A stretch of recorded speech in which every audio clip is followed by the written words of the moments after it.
এখন জাহাঙ্গীর খান ফলতায় সরে দাঁড়াচ্ছেন, তো এখন সেই যে সরে দাঁড়ানো, তো ওখানে কোনো ভয়ের পরিবেশ তৈরি করে দিয়েছিল কিনা বিজেপি, ইলেকশন কমিশন, বিভিন্ন এজেন্সি দিয়ে। আবার প্রশ্ন হচ্ছে, যদি ভয়ের পরিবেশই হবে তাহলে পুষ্পা সে তো ঝুঁকেগা নেই, পুষ্পা ভয় পাবে কেন?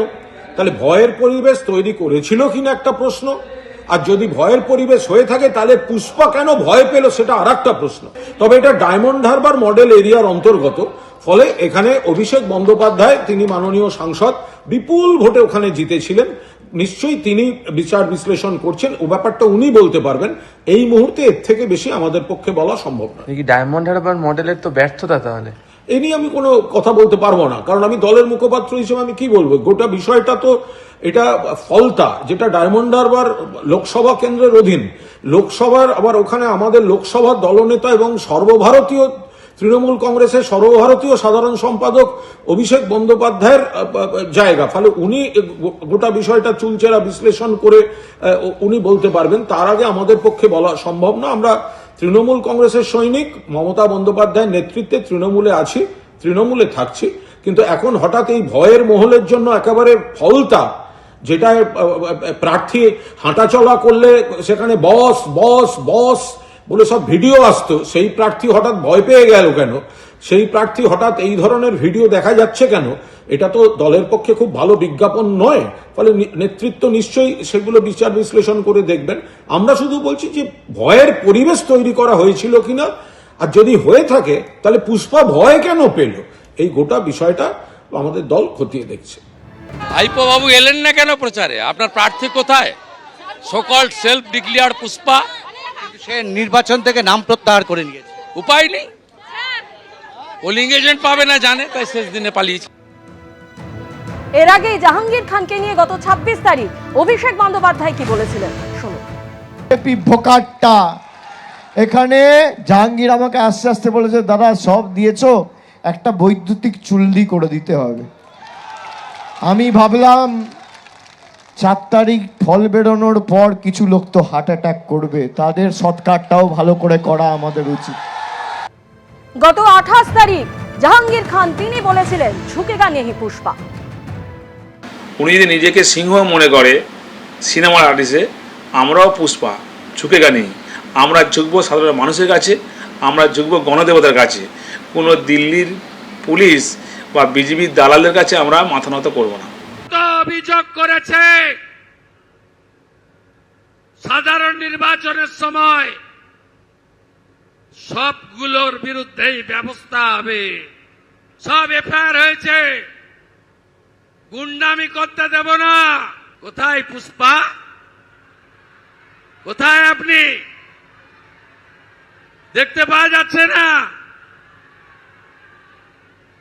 2021 পোস্ট পোল ভায়োলেন্স, জাতীয় মানবাধিকার কমিশন 19 জনকে নটোরিয়াস ক্রিমিনাল ঘোষণা করেছিল, যার মধ্যে এই ভাইপোর জাহাঙ্গীরও ছিল।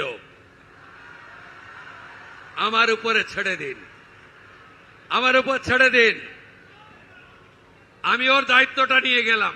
একটাই প্রশ্ন ছিল আমার, কতদিন ভোট দিতে পারেননি? বলল ভাইপো যতদিন এসেছে ততদিন ভোট দিতে পারিনি। এই পুনর্নির্বাচন শুধু একটা এমএলএ জেতানোর নির্বাচন নয়।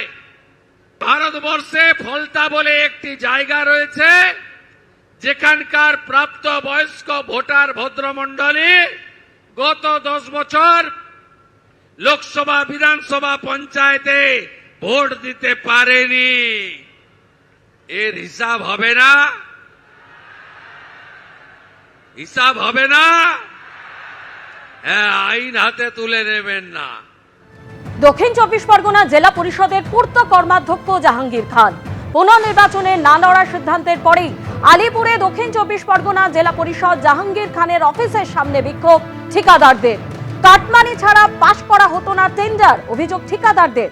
টাকা ফেরতের দাবি জানিয়ে স্লোগান পড়ল পোস্টারও।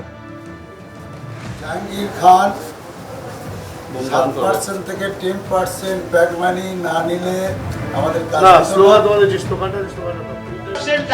দক্ষিণ চব্বিশ পরগনা জেলা পরিষদের অফিসে একেবারে কন্ট্রাক্টররা তারা কিন্তু জাহাঙ্গীর খানের যে অফিস রয়েছে সেই জাহাঙ্গীর খানের অফিসের সামনেই কিন্তু তারা বিক্ষোভ করছেন, স্লোগান দেখাচ্ছেন এবং তারা স্লোগান দিচ্ছেন এভাবেই, বিক্ষোভ দেখাচ্ছেন এভাবে যে জাহাঙ্গীর খান সে কিন্তু তার বিরুদ্ধে যেটা অভিযোগ, জাহাঙ্গীর খান যেহেতু পূর্ত এবং পরিবহন দপ্তরের কর্মাধ্যক্ষ ছিলেন এবং জেলা পরিষদের সেই কর্মাধ্যক্ষ থাকার দরুন তার কাছ থেকে কোনো কাজ পেতে গেলে এখানে অভিযোগ এই যে জাহাঙ্গীর খানের পিএ প্রবীর হাজরার মাধ্যমে কাটমানি প্রদান না করলে আমাদের টেন্ডারে অংশগ্রহণ করতে দেওয়া হতো না এবং কাজ পাওয়ার ক্ষেত্রেও বাধার সৃষ্টি করা হতো।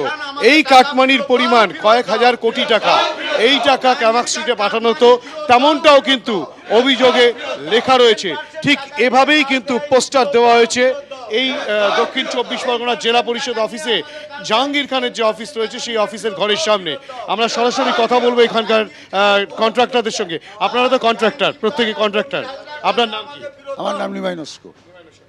আপনারা এই যে জাহাঙ্গীর খানের যে অফিস রয়েছে জেলা পরিষদের অফিস, উনি পূর্তের কর্মাধ্যক্ষ ছিলেন, ওনার অফিসের সামনে আপনারা পোস্টার দিলেন। এই পোস্টারে মূলত কি উল্লেখ করতে চেয়েছেন এবং আপনারা কি অভিযোগ করছেন? আমাদের দীর্ঘদিন 7 বছর ধরে 7% থেকে 10% টাকা কার্ড মানি দিতে হয় প্রবীর হাজরার কাছে জমা করলে। তার প্রবীর হাজরা জাহাঙ্গীর খানের পিএ, জাহাঙ্গীর খানের পিএর কাছে প্রবীর হাজরাকে জমা দিলে তারপরে আমাদের কাজ এন্ট্রি হবে। হতে পারে না হতে পারে, আবার বলবে পরের বারে টাকা দেওয়ার পরেও। 7 বছর ধরে একটা কাজ কোটি কোটি টাকা আমাদের কাছ থেকে কন্ট্রাক্টরদের কাছ থেকে নিয়েছে, কোটি কোটি টাকা। এবং একটা এনআইটি 7টা 8টা 10টা 20টা করে কাজ বাড়ায়, দেখা যাচ্ছে 50 লাখ 60 লাখ 1 কোটি, সবার 7%। আবার কন্ট্রাক্টরের কাছে 2% বেশি নেয়, তার কাজটা আমার কাজটা তার দিয়ে দেবে। এইসব প্রবীর হাজরা করতেন। আমাদের মূল উদ্দেশ্য হচ্ছে আমাদের টাকা ফেরত দেওয়া হোক। জাহাঙ্গীর খান যে টাকা নিয়েছে এবং কাটমানি হিসাবে 10% এবং 7%, আবার আমার কাজ আবার নিয়ে কারোর 12% নিয়ে কাজ দিয়েছে এবং টাকা নিয়ে অনেক সময় কাজ দেয়নি, পরের এনআইটি দেবো, পরের বছর দেবো, এইভাবে আমাদের হেনস্থা করে গেছে। একাধিক কন্ট্রাক্টর তারা যারা রয়েছেন তারা যেটা স্পষ্টত বলছেন, তারা ইতিমধ্যেই আজকে জেলা পরিষদের অফিসের সামনে এসেছেন এবং এখানে কিন্তু একেবারে জাহাঙ্গীর খানের ঘরের সামনে জলজল করছে জাহাঙ্গীর খানের নাম। কর্মাধ্যক্ষ পূর্তকার্য এবং পরিবহন দপ্তর দক্ষিণ চব্বিশ পরগনা জেলা পরিষদ, অর্থাৎ জেলা পরিষদের পূর্তের কর্মাধ্যক্ষই জাহাঙ্গীর খান। সেই পূর্তের কাজকর্ম করতে গেলে এই যে কন্ট্রাক্টররা যারা রয়েছেন তারা বেশ কয়েকজন এসছেন ইতিমধ্যে, তাদেরকে রীতিমতো কোটি কোটি টাকা দিতে হতো, তাদেরকে বিভিন্ন পার্সেন্টেজে সেই টাকা দিতে হতো, তেমনটাই অভিযোগ। এবিপি আনন্দ, এগিয়ে থাকে, এগিয়ে রাখে।